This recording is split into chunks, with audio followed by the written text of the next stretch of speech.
আসসালামু আলাইকুম এভরিওয়ান। তো আজকে আমরা বানাতে চলেছি পায়েস। তো প্রথমে এখানে দুধটাকে আমরা একটু মিক্স করে নিচ্ছিলাম, দেন এখানে একটা বেল ডিশ নিয়েছিলাম। তারপর পায়েস বানানোর জন্য সব ইনগ্রিডিয়েন্টস লাগে সেগুলো, যেমন দুধ, চিনি, ড্রাই ফ্রুটস, নারকেল, মশলা, চাল ইত্যাদি। তো এই পুরো প্রসেসিংটা আমার আম্মু চালাচ্ছিল। তো প্রথমে আম্মু এখানে চাল, পানি, নারকেল আর মশলা দিয়ে এটাকে একটু ভালো করে মিক্স করে নিচ্ছিল। অ্যাকচুয়ালি মিক্সটা আমি করতেছিলাম, বাকি সবগুলো আম্মু করতেছিল। দেন এখানে একটু অ্যাড করে দুধ, আপনাদের যত প্রয়োজন তত পরিমাণ দুধ এখানে আপনারা অ্যাড করতে পারেন। তো তারপর এটা চালটা একটু সিদ্ধ হওয়ার জন্য আমরা এখানে ঢাকনা দিয়ে কিছুক্ষণ রেস্টের জন্য রেখে দিই। তারপর কিছুক্ষণ পর ঢাকনাটা তুলে একটু ভালো করে মিক্স করে নিয়েছিলাম। দেন এখানে আমরা চিনি মাঝখানে অ্যাড করেছিলাম।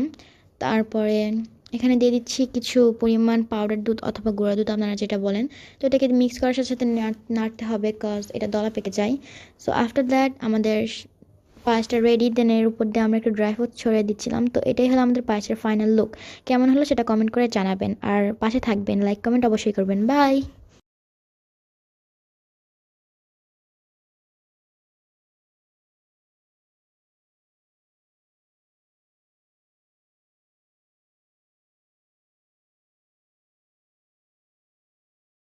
লাইক কমেন্ট শেয়ার করতে ভুলবেন না, পাশে থাকবেন। আল্লাহ হাফেজ।